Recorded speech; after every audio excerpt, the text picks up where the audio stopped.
Assalamualaikum warahmatullahi wabarakatuh. Bersyukur kita kepada Allah, dengan lapas Alhamdulillahirabbil alamin, yang telah memberikan kesehatan, kesempatan, dan kemudahan kepada kita sehingga dapat mengikuti perkuliahan fikih keuangan kontemporer pada hari ini.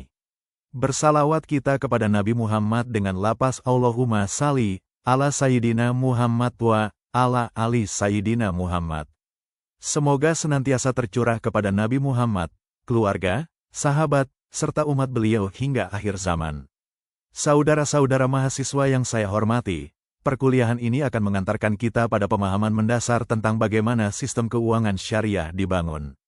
Salah satu konsep paling fundamental yang menjadi fondasi seluruh transaksi adalah akad, yaitu kerangka hukum yang mengatur hubungan antara para pihak dalam setiap aktivitas ekonomi.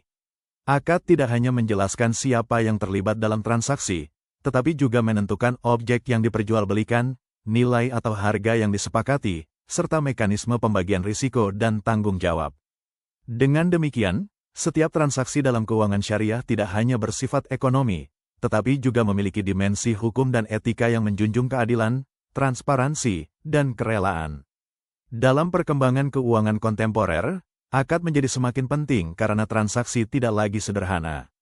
Berbagai produk seperti pembiayaan perbankan, investasi, dan transaksi digital menuntut kejelasan akad agar tidak mengandung unsur riba, gharar, maisir, maupun ketidakadilan. Oleh karena itu, pemahaman terhadap akad tidak cukup hanya pada istilah, tetapi harus menyentuh substansi dan mekanisme transaksi. Melalui perkuliahan ini, diharapkan mahasiswa mampu menganalisis berbagai bentuk akad dalam praktik keuangan modern, baik akad tabaru maupun tijarah, serta memahami bagaimana prinsip syariah diterapkan dalam aktivitas ekonomi. Dengan pemahaman tersebut, kita dapat menilai transaksi secara kritis dan memastikan bahwa setiap aktivitas keuangan berjalan sesuai dengan prinsip keadilan dan kemaslahatan. Pada slide ini akan menjekas pemahaman dasar bahwa transaksi keuangan syariah tidak berdiri sendiri, melainkan dibangun di atas kerangka hukum dan etika yang disebut akad. Akad menjadi fondasi utama yang mengatur hubungan para pihak dalam transaksi, sehingga setiap kegiatan ekonomi memiliki kejelasan mengenai siapa yang terlibat, apa yang ditransaksikan, bagaimana mekanismenya, serta bagaimana risiko dan tanggung jawab dibagi. Dengan memahami akad secara benar, transaksi keuangan tidak hanya menjadi aktivitas ekonomi, tetapi juga bagian dari sistem nilai yang menjunjung keadilan dan transparansi. Untuk memahami akad secara utuh, yang perlu ditekankan bukanlah sekadar istilah, melainkan logika di balik transaksi syariah. Setiap akad pada dasarnya menjawab tiga hal penting, yaitu objek transaksi, nilai atau harga yang disepakati, serta pihak yang menanggung risiko. Dengan pendekatan ini, akad tidak hanya menjadi konsep normatif, tetapi juga alat analisis dalam memahami bagaimana transaksi bekerja secara adil dan transparan dalam praktik keuangan modern. Akad merupakan kesepakatan yang mengikat antara dua pihak atau lebih dalam suatu transaksi yang memiliki konsekuensi hukum. Melalui akad, hubungan antar pihak menjadi jelas, termasuk hak dan kewajiban masing-masing. Akad juga memastikan bahwa setiap transaksi memiliki kejelasan mengenai objek, manfaat, serta nilai pertukaran yang disepakati bersama. Prinsip dasarnya adalah bahwa seluruh transaksi diperbolehkan selama tidak mengandung unsur yang dilarang, seperti riba, ketidakjelasan yang merugikan, atau unsur ketidakadilan. Agar akad dianggap sah dan dapat dijalankan, terdapat beberapa unsur penting yang harus dipenuhi. Pihak yang berakad harus jelas, cakap hukum, dan dilakukan atas dasar kerelaan. Objek transaksi harus halal, jelas, dan dapat diserahkan.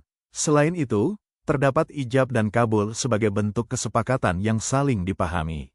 Tujuan akad juga harus sesuai dengan prinsip syariah dan tidak merugikan pihak lain.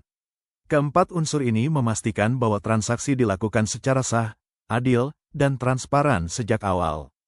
Akad memiliki peran penting dalam menjaga kejelasan dan keadilan transaksi. Kejelasan mencakup objek, harga, waktu, dan cara pembayaran yang harus disepakati sejak awal. Kerelaan memastikan bahwa tidak ada unsur paksaan dalam transaksi. Keadilan menegaskan bahwa keuntungan tidak boleh diperoleh dengan merugikan pihak lain. Sementara itu, tanggung jawab menunjukkan bahwa setiap risiko harus mengikuti peran dan kontribusi masing-masing pihak dalam transaksi.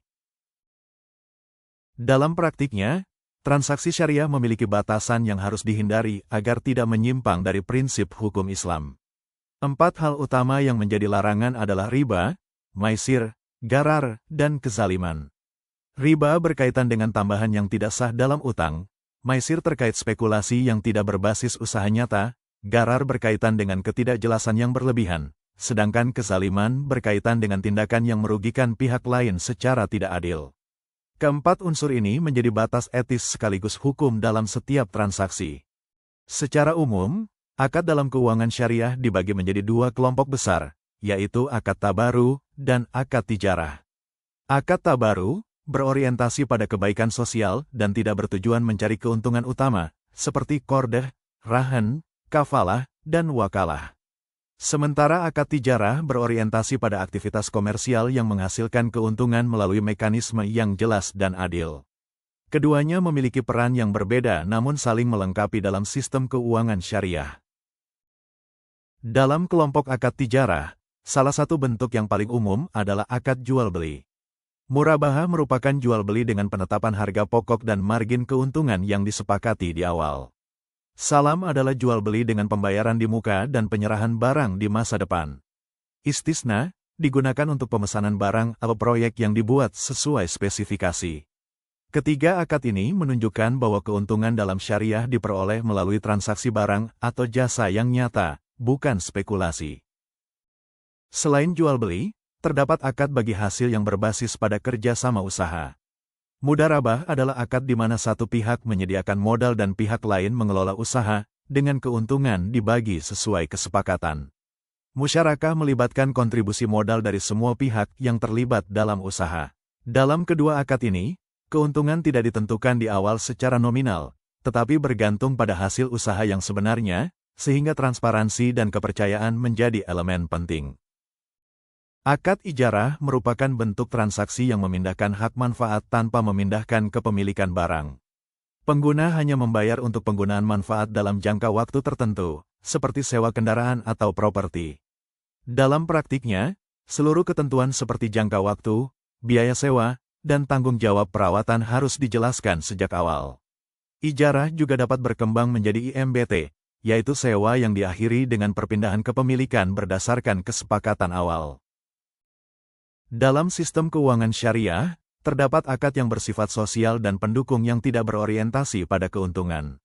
Wadiah digunakan untuk penitipan barang atau dana, qardh sebagai pinjaman kebajikan tanpa tambahan, kafalah sebagai jaminan, hawalah sebagai pengalihan utang, dan rahan sebagai gadai syariah. Akad-akad ini berfungsi menjaga kepercayaan, keamanan, dan kelancaran transaksi dalam kehidupan ekonomi. Berbagai produk keuangan yang digunakan kita sebenarnya merupakan implementasi dari akad-akad syariah. Tabungan dapat berbentuk wadiah atau mudharabah, pembiayaan barang menggunakan murabahah atau ijarah, dan modal usaha menggunakan mudharabah atau musyarakah. Gadai syariah menggunakan rahan dengan biaya berbasis layanan nyata. Oleh karena itu, penting bagi kita untuk memahami akad di balik produk agar tidak hanya melihat bentuk luarnya saja. Pemilihan akad harus didasarkan pada tujuan transaksi, bukan pada nama produk. Jika tujuannya membeli barang, maka digunakan murabahah, salam, atau istisna. Jika hanya membutuhkan manfaat barang, maka digunakan ijarah. Jika membutuhkan modal usaha, maka digunakan mudharabah atau musyarakah. Jika membutuhkan penitipan, digunakan wadiah, dan jika membutuhkan pinjaman kebajikan digunakan qardh. Dengan pendekatan ini, setiap transaksi dapat ditempatkan secara tepat sesuai prinsip syariah. Sebagai contoh penerapan, seorang nasabah yang ingin membeli motor melalui pembiayaan syariah menggunakan akad murabahah. Lembaga keuangan terlebih dahulu membeli motor yang diinginkan atau mewakilkan pembelian kepada nasabah.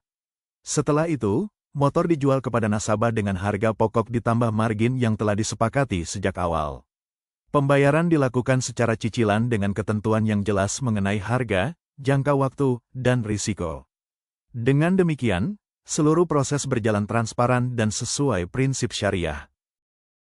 Sebagai penutup perkuliahan fikih keuangan kontemporer pada pertemuan ini, dapat kita simpulkan bahwa akad merupakan fondasi utama dalam setiap transaksi keuangan syariah. Melalui akad, hubungan antar pihak menjadi jelas, baik dari segi objek transaksi, nilai yang disepakati, maupun pembagian risiko dan tanggung jawab. Dengan demikian, akad tidak hanya berfungsi sebagai instrumen hukum, tetapi juga sebagai penjaga nilai keadilan dan transparansi dalam aktivitas ekonomi. Pemahaman terhadap akad dalam konteks keuangan kontemporer menunjukkan bahwa perkembangan transaksi modern menuntut analisis yang lebih mendalam. Berbagai produk keuangan, baik dalam perbankan, investasi, maupun transaksi digital, harus selalu diuji kesesuaiannya dengan prinsip syariah, khususnya terkait larangan riba, gharar, maisir, dan kezaliman. Oleh karena itu, kemampuan memahami substansi akad menjadi kunci dalam menilai keabsahan dan etika suatu transaksi, bukan sekadar melihat bentuk atau istilah yang digunakan.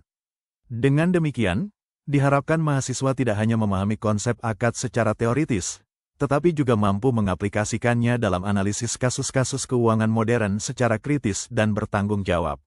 Semoga pemahaman ini menjadi bekal dalam mengembangkan sistem keuangan yang lebih adil, transparan, dan membawa kemaslahatan bagi masyarakat. Wassalamualaikum warahmatullahi wabarakatuh.